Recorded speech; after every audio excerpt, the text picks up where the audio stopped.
Makijaż istniał od starożytności. W Egipcie panie smarowały się olejkami, malowały twarze i zakładały peruki. Pierwsi Rzymianie opisywali sposoby na piękny wygląd, tworząc poezję poświęconą urodzie twarzy. Później, w zależności od epoki, makijaż mógł być zarówno sposobem na przyciągnięcie uwagi mężczyzn, jak i na przykład stanowić symbol okultyzmu. Jednak dopiero w latach 20. XX wieku pojawił się człowiek, który nie tylko dokonał rewolucji w profesjonalnym makijażu, ale również pokazał kobietom z całego świata, jak poprawnie go wykonać.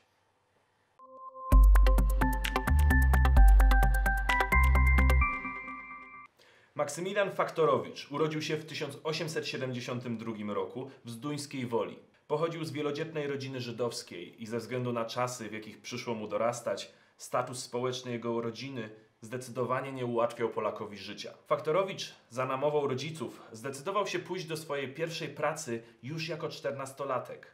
Swoje pierwsze doświadczenia zawodowe zdobył w drogerii na stanowisku pomocnika. Otoczenie kosmetyków i rozmowy z klientami pozwalały mu spędzać długie godziny na zgłębianiu tajników dbania o urodę.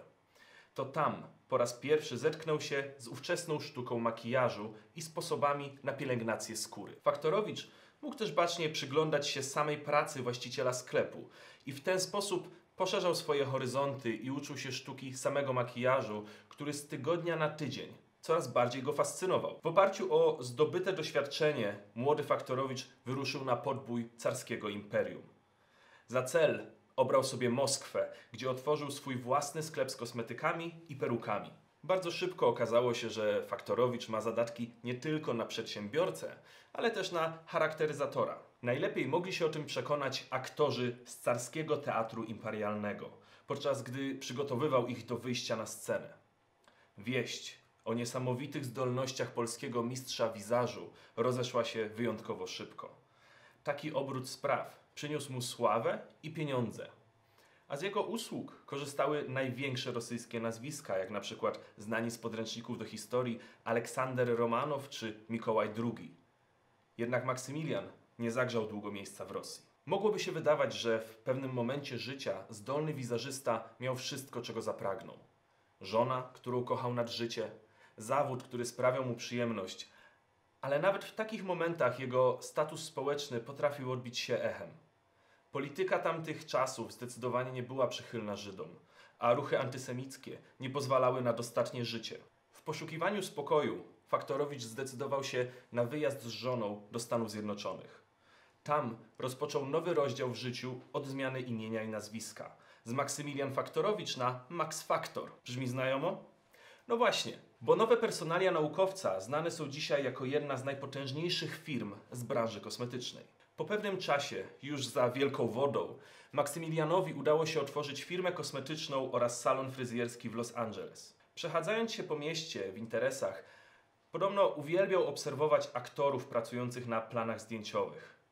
Miał wtedy okazję przyjrzeć się amerykańskim sposobom charakteryzacji, a te według niego pozostawiały wiele do życzenia. Ciężkie kosmetyki, źle dobrana kolorystyka, nie wspominając o tym, że już sam dostęp do produktów i specjalistów w tej dziedzinie był bardzo ograniczony.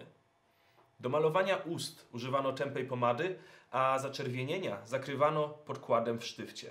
Dlatego większość aktorów kina i teatru wyglądała wtedy nienaturalnie. Mało tego, artyści, których nie było stać na własne kosmetyki, korzystali z alternatyw jak mąka czy wazelina. Max Factor, zrozpaczony losem amerykańskich aktorów, postanowił zrewolucjonizować rynek kosmetyczny. W 1914 roku, po okresie intensywnych testów i badań, jego firma wprowadziła na rynek innowacyjny podkład do twarzy w płynie. Kosmetyk bardzo szybko stał się niezawodnym patentem, podstawą każdego szanującego się aktora.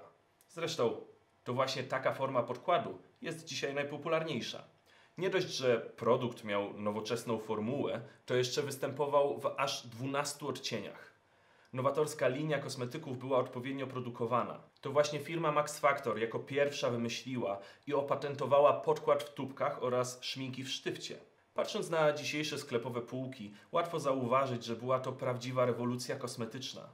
Nie tylko w wymiarze naukowym, ale także produkcyjnym. Na tym historia się jednak nie kończy. Faktorowicz wyprodukował również swoje kosmetyki do oczu, a dokładniej zalotkę oraz sztuczne rzęsy. Max Factor rozwijał jednocześnie firmę i własne umiejętności. W 1917 roku wykonywał charakteryzację do filmu Joan the Woman. Niedługo potem malował już większość, jeśli nie wszystkie znane osobistości Hollywood. Damy takie jak Elizabeth Taylor czy Pola Negri korzystały z usług polskiego wirtuoza. W 1929 roku jego kunszt doceniła Amerykańska Akademia Sztuki i Wiedzy Filmowej. Pierwszy raz w historii kina Oscar przyznany za charakteryzację trafił w ręce Polaka.